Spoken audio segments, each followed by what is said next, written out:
Olá pessoal, estamos aqui para mais uma aula de instalações hidráulicas. Eu sou o professor Rossi e vamos em frente.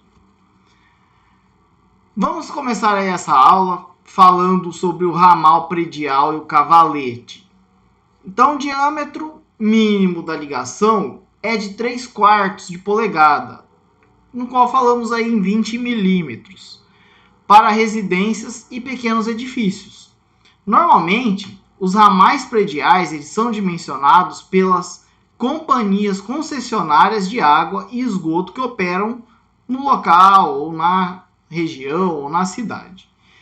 Mas pode-se fazer a estimativa do diâmetro do ramal predial facilmente a partir dos seguintes dados: a pressão mínima disponível na rede, a cota do ponto de alimentação do reservatório inferior ou superior em relação à cota da rede pública, o consumo diário, o CD médio estimado para o prédio para distribuição indireta, no qual vimos na aula anterior, ok?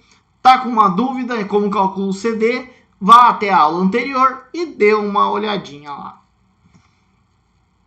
A velocidade média da água no alimentador predial ele deverá estar, pessoal, entre 0,60 metros por segundo e 1 metro por segundo, segundo a norma NBR 5626. Então, utilizando os dados do exemplo nosso aí, piloto, tem-se que a vazão do meu ramal vai ser o CD dividido por 86.400. Então, a vazão do meu ramal vai ser 12.800 litros por dia, que nós encontramos lá na aula anterior, ok? Que é o valor do CD, dividido por 86.400. Então, a vazão do ramal vai ser igual a 0,148 litros por segundo.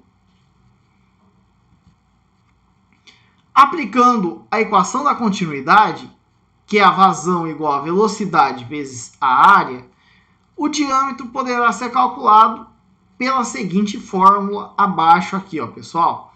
O diâmetro do meu ramal predial vai ser a raiz quadrada de 4 sobre π vezes a minha vazão do ramal, dividido pela velocidade do meu ramal. Considerando a velocidade de escoamento igual a 0,6 metros por segundo, então nós vamos adotar a velocidade aqui 0,6. Ah, professor, eu queria adotar a velocidade de 1 metro por segundo. Posso? Pode, tá, pessoal? Pode-se adotar a velocidade de 1 metro por segundo. Vai de você. Então, o diâmetro do meu ramal predial vai ser igual a 0,018 metros, fazendo aí a continha, tá? Já substituindo e fazendo a continha, eu chego a 0,018 metros. Ou 3/4 de polegada, aproximando aí para 20 milímetros, tá bom? Então, o diâmetro e o cavalete serão do mesmo diâmetro do alimentador predial. Então, até agora, já dimensionamos aí hidrômetro, cavalete, alimentador predial, ramal predial. Então, normalmente, reserva-se no mínimo, pessoal, o equivalente ao consumo diário, ok? Ao CD. Recomendado aí pela norma NBR 5626, o volume de reservação ele deve estar entre 1 e 3, ok? Então, deve-se reservar água para combater também ao incêndio. Não podemos esquecer. Então, já falando aí de como dimensionar um reservatório. Distribui, então, o volume de armazenamento, pessoal. Então, a distribuição normal de volume de armazenamento recomendada é o reservatório superior 2/5 do meu volume total, ou seja, 40%, e no meu reservatório inferior 3/5 do meu volume total, que é os 60%. Somando, claro, dá os 100% de água reservada, tá bom? Ah, mas por que nós temos que dividir? Falando num prédio, ok? O volume de água a ser reservado é muito grande. Então, nós não podemos reservar totalmente essa água no reservatório superior. Fica muito pesado e eu vou ter que calcular e dimensionar a minha estrutura para suportar isso. Então, o que não é viável economicamente. O que é viável é eu separar, deixar menos lá no reservatório superior, ter um reservatório inferior no qual está apoiado no meu solo, ok? E, claro, colocar duas bombas aí, né? Uma atuando e uma de reserva, ok? Então, a reserva de incêndio, ela deverá ser armazenada na sua totalidade somente em um dos reservatórios. No caso, nós vamos pensar, pessoal, em caso de incêndio, a água vai chegar mais rapidamente do meu reservatório superior ou do meu inferior?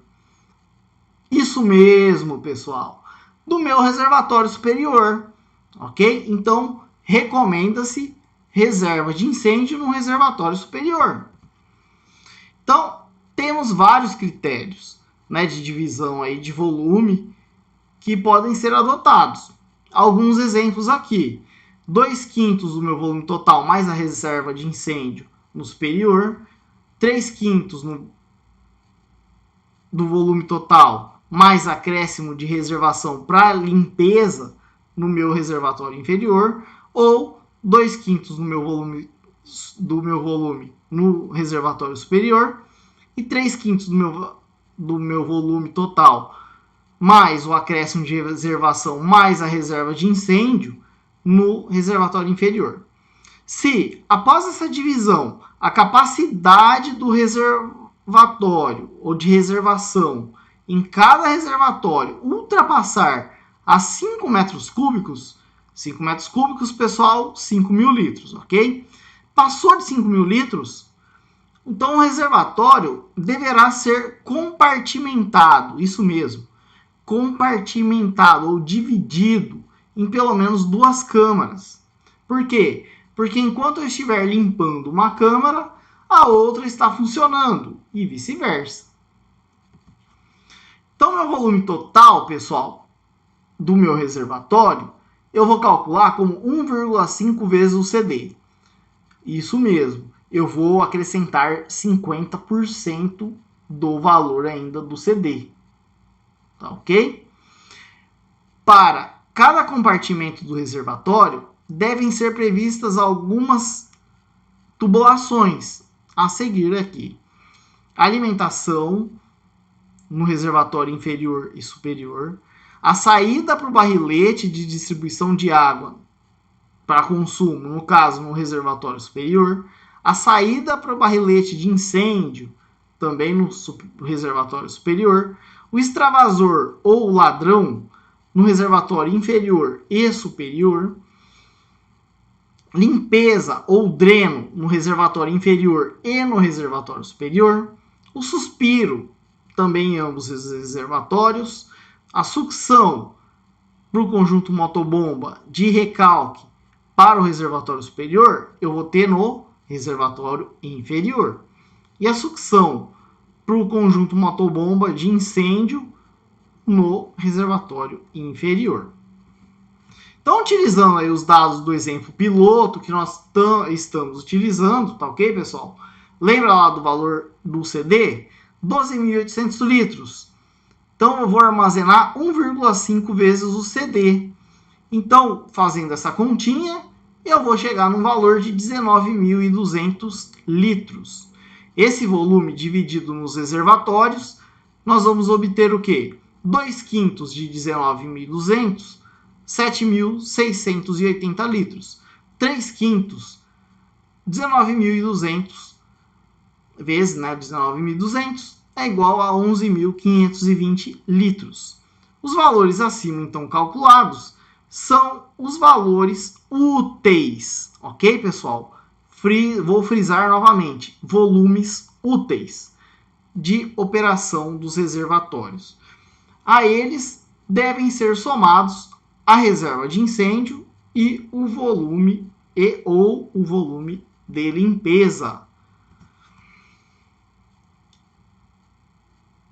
Dimensionamento e detalhamento dos reservatórios inferiores. Respeitando as previstas ou livres no projeto arquitetônico da edificação, pode-se calcular volume por compartimento. Eu cheguei, vocês lembram que eu frisei, a 5 metros cúbicos para eu poder compartimentar? Ok, 5 metros cúbicos, 5.000 litros. Não é isso, pessoal? Então aqui ó, eu tenho 11.520. Eu vou ter que dividir por 2. Por quê? Porque é maior que 5.000 litros.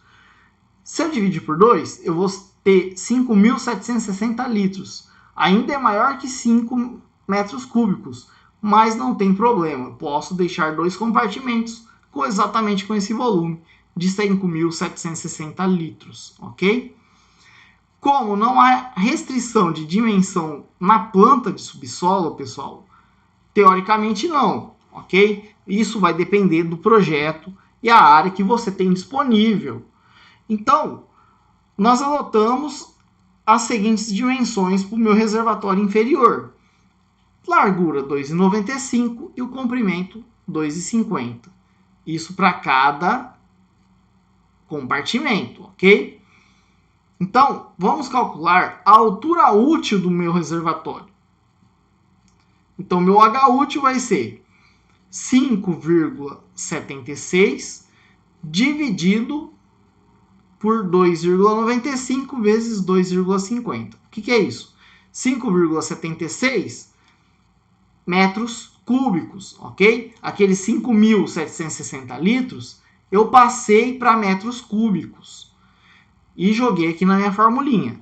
Dividido pela área. Então, a altura é o quê? O volume dividido pela área, ok? A área eu estipulei aqui. Eu adotei, tá, pessoal? Cada projetista pode adotar um valor aí, uma área, tá? Se eu fizer essa continha, eu vou chegar a 0,78 metros de altura útil do meu reservatório inferior. Então, eu vou adotar aí uma altura de limpeza para acúmulo de lodo. Uma altura variável de 0,12 metros para evitar a entrada de impurezas do reservatório no sistema de distribuição. Reparem que aqui nós temos uma planta baixa, tá? Do meu reservatório inferior. E como que nós adotamos esse H aí variável? Esse H variável, ele varia geralmente entre 0,10 metros e 0,15 metros, ok, pessoal? Eu posso adotar qualquer valor nessa variação aí, eu adoto 1 para arredondar depois com o valor anterior aí calculado da altura útil, ok? Para vocês entenderem melhor, no próximo slide, aqui nós temos uma vista lateral do um corte, né, do meu reservatório, ok? Então, a altura útil, nós calculamos lá 0,78 metros, ok?